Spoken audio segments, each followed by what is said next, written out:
ಇವತ್ತು ಭಾರತ ದೇಶದಲ್ಲಿ 60% ಸಾವುಗಳು ಇವತ್ತು ಬದಲಾದ ಜೀವನ ಶೈಲಿನಲ್ಲಿ ಆಗ್ತಾಯಿದೆ.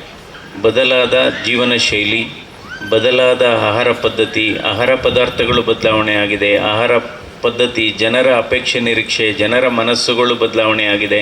ಕಾಲ ಏನು ಬದಲಾವಣೆ ಆಗಿಲ್ಲ, ಜನರ ಅಪೇಕ್ಷೆ, ಜನರ ನಿರೀಕ್ಷೆ, ಬದಲಾದ ಜೀವನ ಶೈಲಿ, ಬದಲಾದ ಮತ್ತು ಒತ್ತಡ.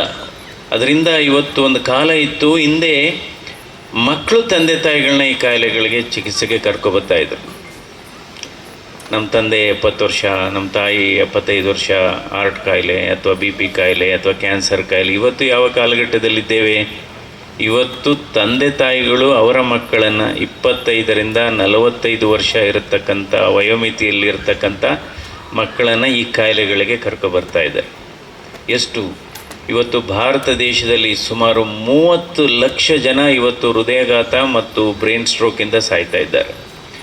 ಇನ್ನೊಂದು ವಿಪರ್ಯಾಸ ಅಂದರೆ ಈ ಹೃದಯಾಘಾತ 35% ಹೃದಯಾಘಾತ 45 ವರ್ಷಕ್ಕಿಂತ ಚಿಕ್ಕವರಲ್ಲಿ ಆಗ್ತಾಯಿದೆ. ಕಾಲೇಜು ವಿದ್ಯಾರ್ಥಿಗಳಲ್ಲಿ ನೋಡ್ತಾ ಇದ್ದೀವಿ ಹೃದಯಾಘಾತ, ವೈದ್ಯರುಗಳಲ್ಲಿ ನೋಡ್ತಾ ಇದ್ದೀವಿ ಹೃದಯಾಘಾತ, ಇಂಜಿನಿಯರ್ಗಳಲ್ಲಿ ನೋಡ್ತಾ ಇದ್ದೀವಿ, ಕೂಲಿ ಕಾರ್ಮಿಕರಲ್ಲಿ ನೋಡ್ತಾ ಇದ್ದೇವೆ.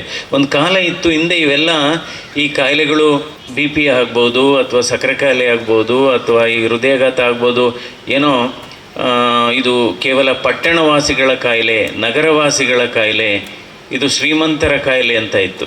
ಇವತ್ತು ಈ ಕಾಯಿಲೆಗಳು ಬಡವರಲ್ಲೂ ಜಾಸ್ತಿ ಆಗ್ತಾಯಿದೆ, ಹಳ್ಳಿ ರೈತರಲ್ಲೂ ಜಾಸ್ತಿ, ಕೂಲಿ ಕಾರ್ಮಿಕರಲ್ಲೂ ಜಾಸ್ತಿ. ಒಟ್ಟಾರೆ ಇದು ಒಂದು ಜಾತ್ಯತೀತ ಕಾಯಿಲೆಗಳಾಗಿದೆ ಅಂತಲೇ ಹೇಳ್ಬೋದಾಗುತ್ತೆ. ರನ್ ಟಿವಿ ನ್ಯೂಸ್ ವಿಡಿಯೋಸ್ ನೋಡಲು ಸಬ್ಸ್ಕ್ರೈಬ್ ಮಾಡಿ, ಬೆಲ್ ಐಕಾನ್ ಪ್ರೆಸ್ ಮಾಡಿ.